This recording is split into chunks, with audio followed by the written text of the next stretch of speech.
Read about the things that happen throughout the world. Don't believe in everything you see or hear. Read all about it. Read all about it. It's a world. It's a world.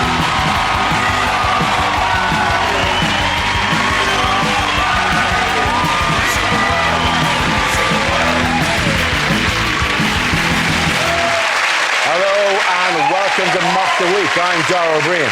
Joining me this week are Andy Parsons, Simon Evans and Mickey Flanagan, Chris Addison, Hugh Dennis and Greg Davies.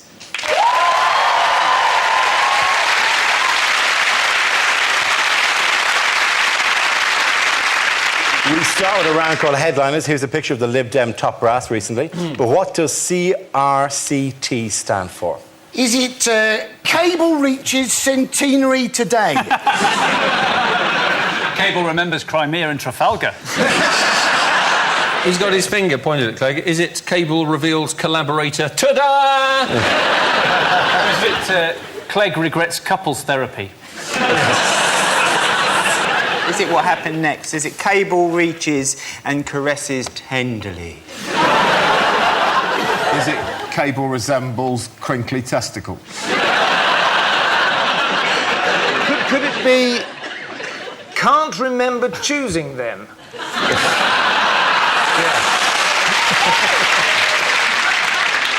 Is it Cable realises Clegg's a Tory? Yeah. I think Tosser would have got a bigger... Yeah. So have a crack at that one. You make it political, I'll make it funny. Does anyone have the correct answer? Is it Conference reveals coalition tensions? That's exactly what it is. Thank you very much, Andy.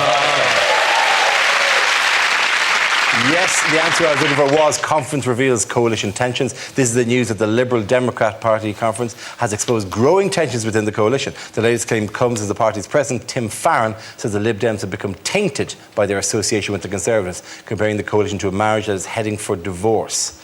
Now, who's come out fighting this week then for the Lib Dems? They all have, haven't they? Yeah. Did you see what the slogan was for the Lib Dem conference? In government, on your side. And I was thinking surely a better slogan would be in government, still can't bloody believe it. This was a bit because it's a very fighting talk kind of conference, and it was like oh we're not the Tories. Oh, we're showing them every day. One of the things he said was we are blocking Tory laws every day, like they're ninjas, and these things are being flung out there. This is going to be the biggest divorce since Paul McCartney dumped Heather Mills, although, unlike the Tories, Heather Mills does lean slightly to the left.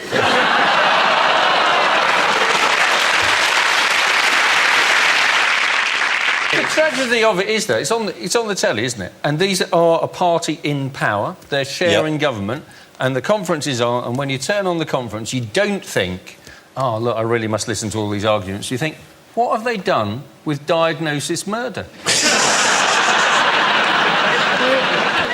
It's the language that the press choose to report it in that's amazing. The Daily Mail always choose words to make the Liberals look even more ridiculous than they actually are. They said that the Liberals were threatening to flounce out of government. We're going to go, come on, Vince, get your red box, we're leaving. Talk to the hand because the legislative agenda ain't listening.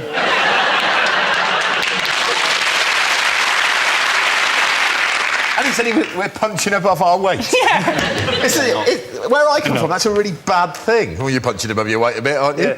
Yeah. In my town, you're punching above your weight if your wife hasn't got a beard.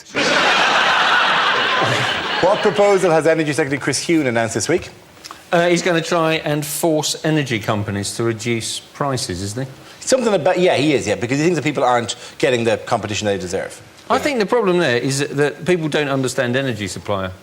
The phrase, do they? Particularly teenagers and stuff. You say, have you switched your energy supplier? They'll probably go, well, like I was on Lucozade, now I'm on Relentless. That's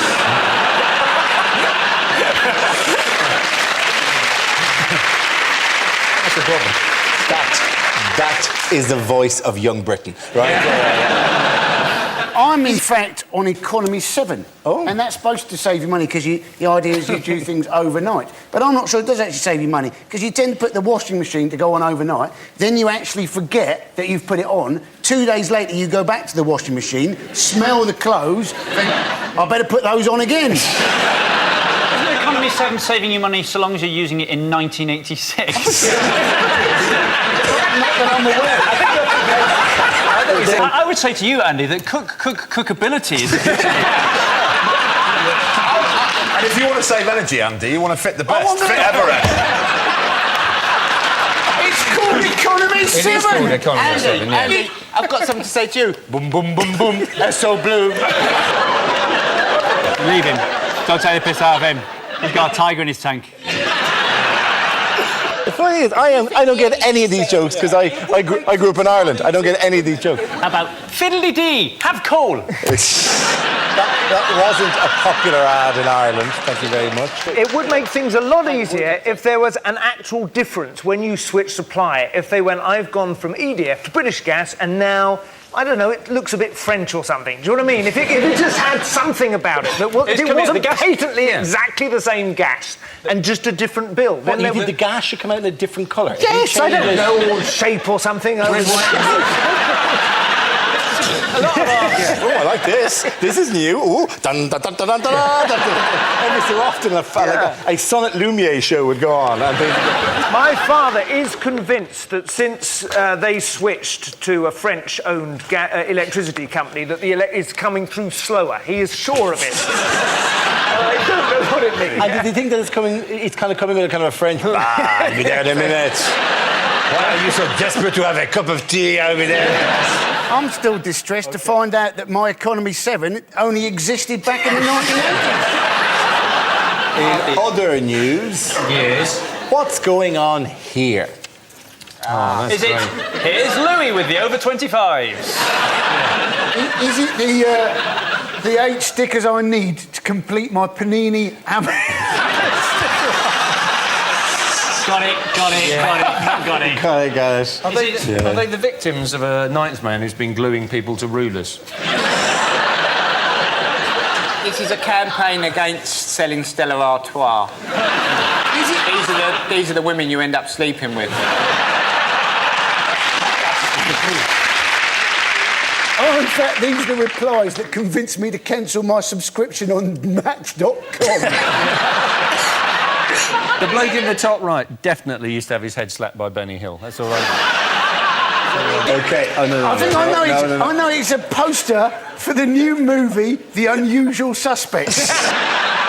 They are all Amish, by those who are very respected from Kentucky. They've been jailed for non-payment of fines after they refused to put reflective safety signs on their horse-drawn buggies because it was too modern. It wasn't one of the better University Challenge episodes.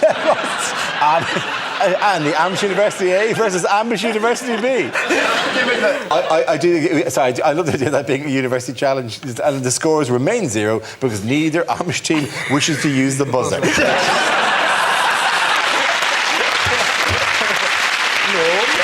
He looks so much guiltier, that bloke in the top right, than all the others, doesn't he? It's like Father Christmas has been hanging out with the wrong people. You want to have a look at one more, Jay? Yeah, let's have a close up at one more.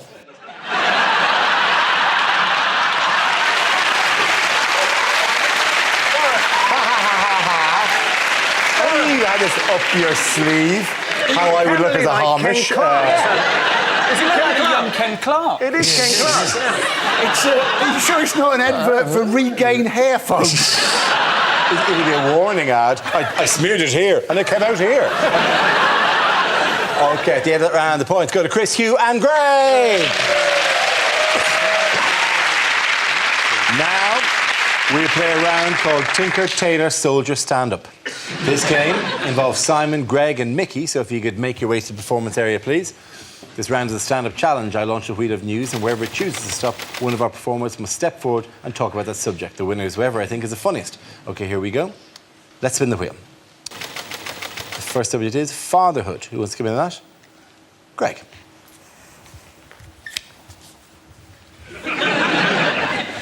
Yeah, my father has taken fatherhood in a very strange direction in the last few years. And it started about 3 years ago at Christmas when he announced to me, and this is a quote, and all of what I'm about to tell you is entirely real. This happened. He said to me, "Son, I am 72. I said, "I'm aware of that." He said, "Yes. I've decided from now on I should start behaving exactly as I see fit." And I said, "Well, I would welcome that." He said, "I'm glad you agree, because when you come home for Christmas, you'll discover this year that I am wearing a Christmas outfit." I went, "All right then." I got home and true to his word, he was wearing a Christmas outfit. I swear to you, it was one giant pair of white underpants that stretched from his knees to just below his nipples and a novelty Santa hat with a flashing bulb on the end. And he came downstairs, and this is a quote, "Do you like?" I said, "I find it a bit challenging." He said, "I don't give a shit what you think." And he went off to eat some cheese. This is where it gets weird. I went out that night with some of the people in my hometown. Midnight, anticipating me coming home, my mother tells me he did this. He went upstairs in his Panther outfit. He went to my mother's sheet drawer, for she has one. He took out a double white sheet, he placed that over his head, he went out into their garden and he hid in a bush.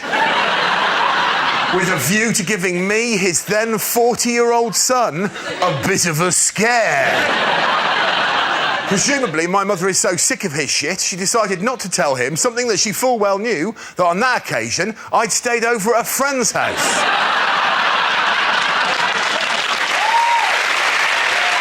Well done. OK, let's spin the wheel again. The next subject is class. Who wants to come in on that? Simon.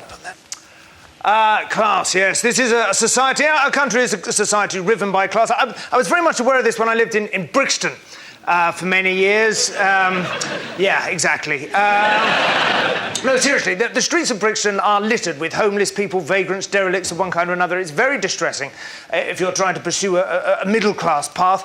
And you become, I could blinker myself to them when I was a young man, but when I had children, it became more difficult. Certainly, we had a three-wheeler, we could get over most of them, but it slowed you down.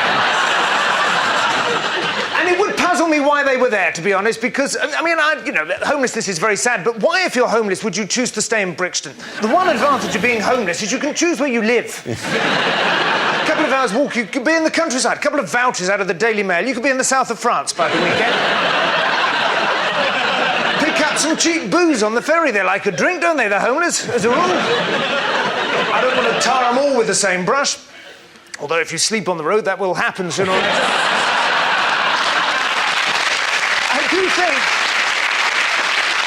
I do think it's a bit ironic the favourite drink of the homeless should be a beer called Tennent's.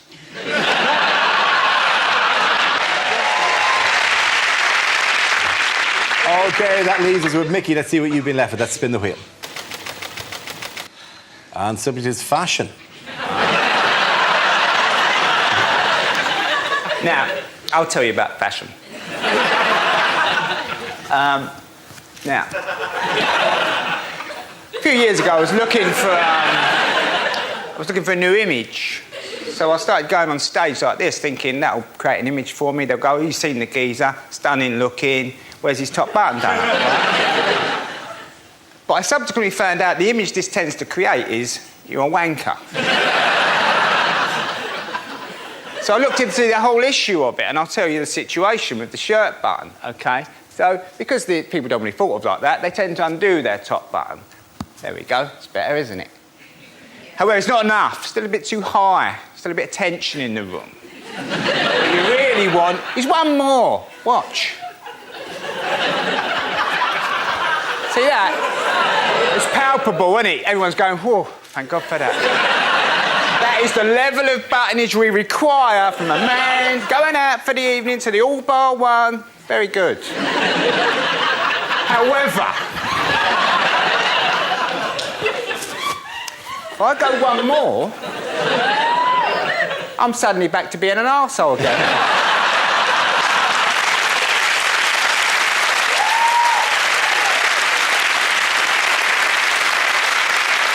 How tough is it being a man knowing that you're going through life only ever one button away on being a wanker or an arsehole. There you go. Well done all of you. The points there. And go to Simon and Mickey. Come on, let's sit down.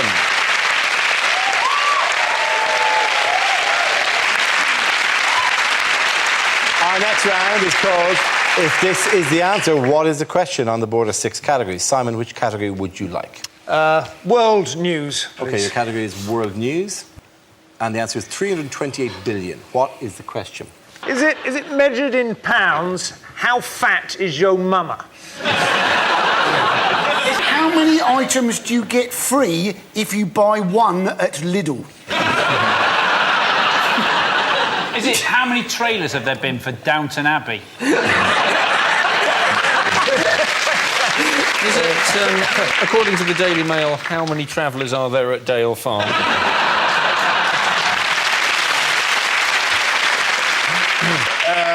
Is it how many press-ups would I have to do to fit into one of Chris Addison's shirts? You'd have to do more than that, big fella. Is it how many troops does President Gaddafi claim are still loyal to him? Is it the number of pieces you get in a box when you buy a wardrobe from IKEA?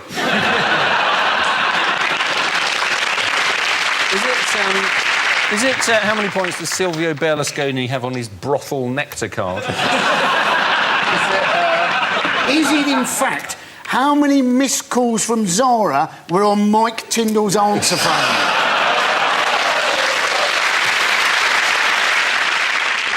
Is it what is the total debt now in euros that Greece owes the rest of us? That's absolutely right. Thank you very much, Chris Addison. Right.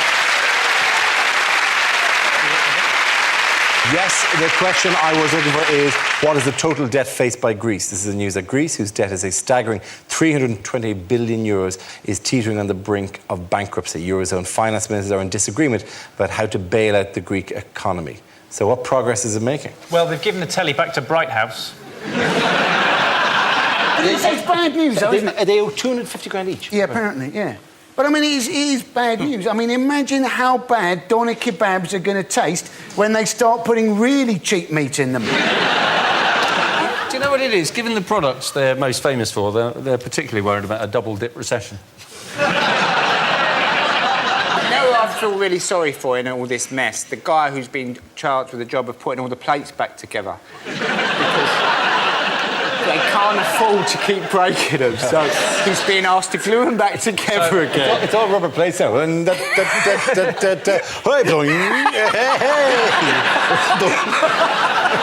not an economist, but they should have, as far as I can see, they shouldn't have got rid of the drachma, should they? They've kept their own yoghurt, haven't they? Yeah. Yeah, they weren't meant to have that level of debt to join the European Union in the first place, Yeah. were they? There was meant to be a much lower level of debt, but they hid all their deficits from the rest of Europe in a giant wooden horse.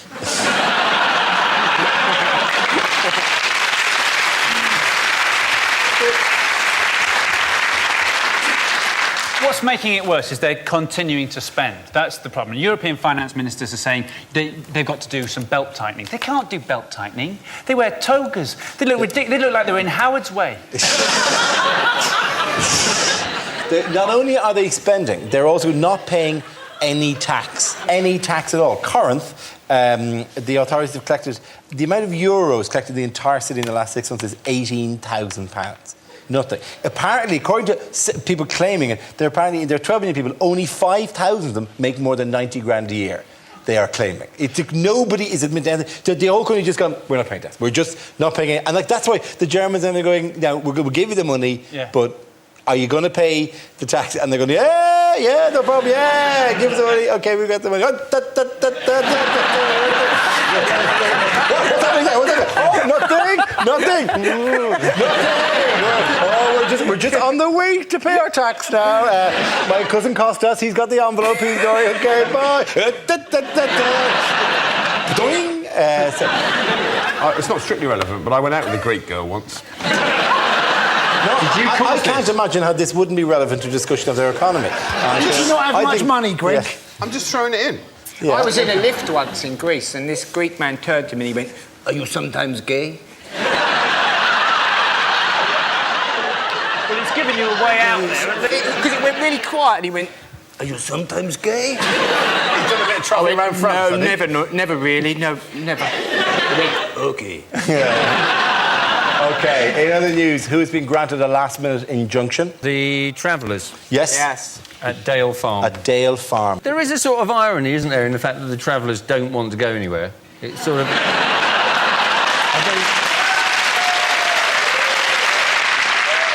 But it's just a term, though. It's just a term, isn't it? Yeah, yeah, You know, it's a because term let's for- face it, bouncers don't actually bounce, do they? If they did, Yeah. when I jokingly pushed one over recently, I wouldn't have spent the night in hospital. And you can understand my disappointment when I went to that swingers party.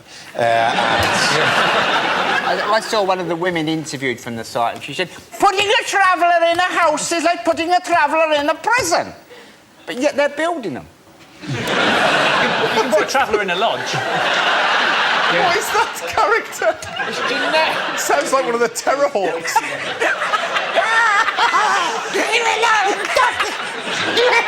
Dad! They're always claiming this You've gone through mysterious... so many different countries with that accent as well. Welsh, French. What do you think? To be fair, it did sound a bit, I'll get you, Smurfs.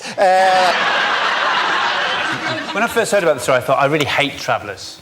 And then I realised it's the Irish travellers, it's not those twats who go around the world for a year after university. And I kind of I calmed down. I'd love to see the bailiffs going after them. No! You'll never take my dream catcher away from me! It's not a dream catcher, it's string. It's a shockingly disappointed gap year, though, if you end up in Basildon. Basildon, yes.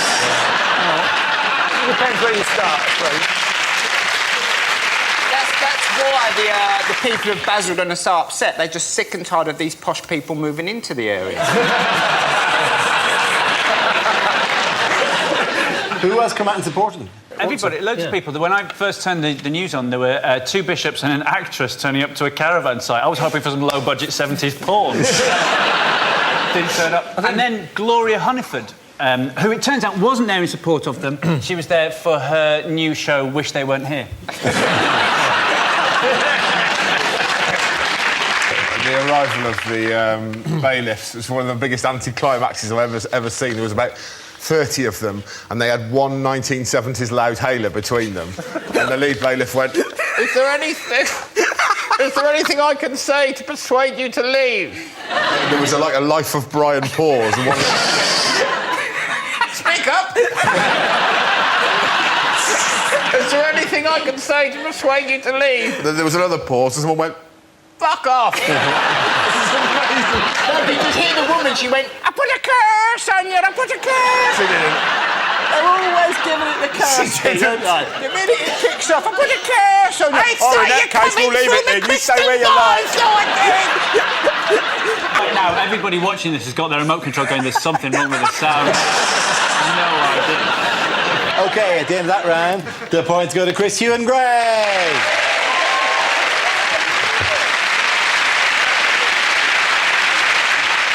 Okay, now we come to scenes we'd like to see. So if everyone can make their way over to the performance area, please. I'll read out this week's topics and then we'll see what our panelists can come up with. Okay, here we go. The first subject is unlikely things to hear in a police station. Here, Sarge, the microwave's broken again. Taser that meat pie for me, will you?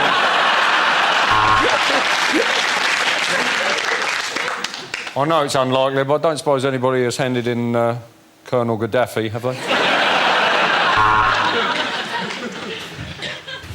I noticed the burglar making his escape. At this moment, I cursed the police cutbacks and gave chase, shouting, "Nina, Nina, Nina." All units, be on the lookout for a purple Renault Clio. Registration number, Saffron Doily 22, Bongella Chrysanthemum. Hiya! No, we didn't manage to evict many of them, Sarge, but the good news is I got some lucky heather. No, I've not come to report a crime. It's just that I really missed the bill, so I thought I'd pop in for an hour. Here, Sarge, pass us the art section out the Guardian, will you, mate? Yes, I know how identity parade works. That's her! That's her! That's the woman I robbed.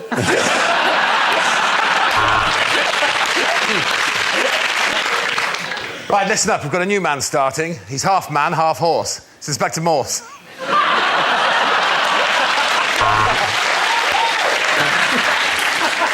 Yes, our new 50-inch plasma screen TV. It is rather nice, isn't it? Well, if you can't beat 'em, eh? I am charging you with the murder of Mrs. Thompson. That'll be £7.19, please. Right, listen up. There's a giant fly attacking the station. I've called the SWAT team.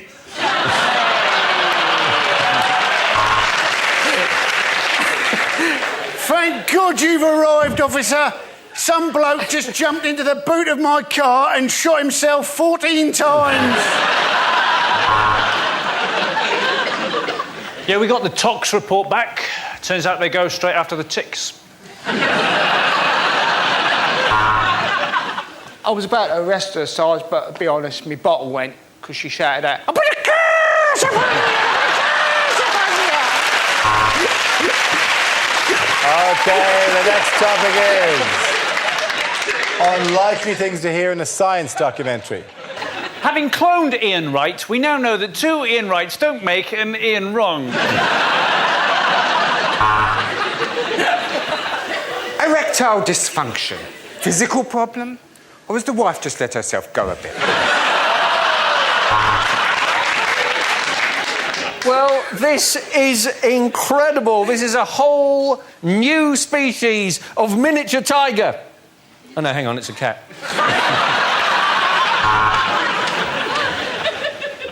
Now, pay attention. Here comes the shampoo bit.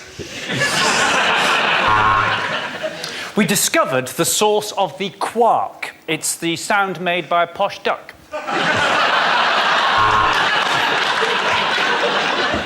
This is a red dwarf. His name is Anthony Worrell Thompson. Welcome to the sky at night. And if we look out, oh, hell, Croydon's on fire. Despite getting a very bad press, biological weapons work at much lower temperatures than non-biological weapons. Without penicillin, well, I'd still be cursing that day I went to Bangkok.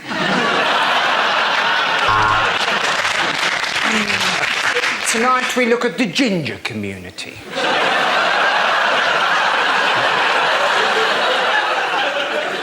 Physical anomaly or God's cruel joke?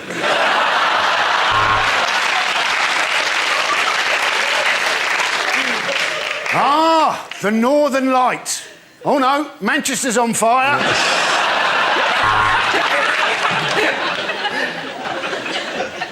But will they find a cure in time? The last hope for mankind lies with scientists here at the Laboratoire Garnier. Tonight on Show Me the Evidence, we look at the traveller community.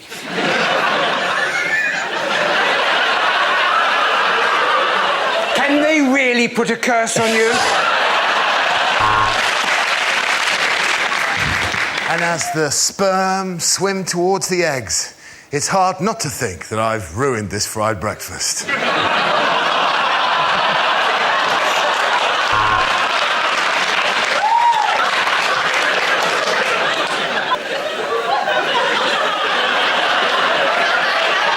I'm never again going to have a fried breakfast. Okay, at the end of that, the points go to Mickey, Simon and Andy.